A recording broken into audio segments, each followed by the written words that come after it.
காலை நேர சிந்தனை. வெற்றிக்கான ஒரே வழி தன்னம்பிக்கை. தன் வீட்டின் சாவியை தொலைத்த ஒருவர் அதை ஊருக்கு வெளியே தேடிக் கொண்டிருந்தார். இதை கண்ட மற்றொரு நபர், என்ன தேடுகிறீர்கள் என கேட்டிருக்கிறார்.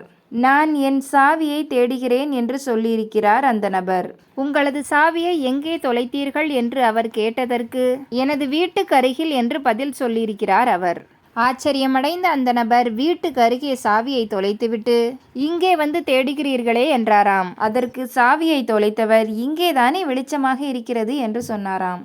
இக்கதையில் வருவது போலவே நம்மிலும் பலர் அறியாதவராய் இருக்கிறோம். இதை போலத்தான் நம்மில் பலர் லட்சியத்தை எட்டுவதற்கான திறமை தமக்குள் உண்டு என்பதை உணராமல் அதை வெளியில் தேடிக்கொண்டிருக்கிறோம். பல லட்சியங்கள் இருந்தும் நமக்குள் உள்ள திறமையை வெளிக்கொண்டு வர தெரியாமல் அதை அடைவதற்கான முயற்சியில்தான் பலரும் தோற்று போகிறார்கள். வாழ்வில் நம் இலக்கை அடைவது எப்படி என்று யாரும் நமக்கு பாடம் எடுக்க மாட்டார்கள். மகரையால் கற்றுக் கொடுக்கவும் மாட்டார்கள். நாம் தான் நமக்கான குறிக்கோளை வகுத்து கொண்டு இலக்கை அடைய போராட வேண்டும். அதற்கு அத்தியாவசியமான ஒன்று தன்னம்பிக்கை. அது ஒன்றே அதற்கான வழி. நம் பலம் நமக்கே தெரியாததால்தான் வெற்றி கை நழுவி போகிறது. நம்மை நாம் உணர்ந்தால் மட்டுமே வெற்றியை எளிதில் அடைய முடியும். முதலில் நம்மை நாம் அறிவோம். தன்னம்பிக்கை கொண்டு நம் வாழ்வில் வெற்றியடைவோம்.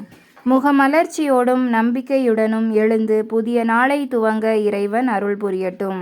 நல்லதே நினைப்போம், நல்லதே நடக்கும். நல்ல எண்ணங்களுடன் இன்றைய நாளை தொடங்குவோம். இந்த நாள் இனிய நாளாகட்டும். வாழ்க வளமுடன். நன்றி.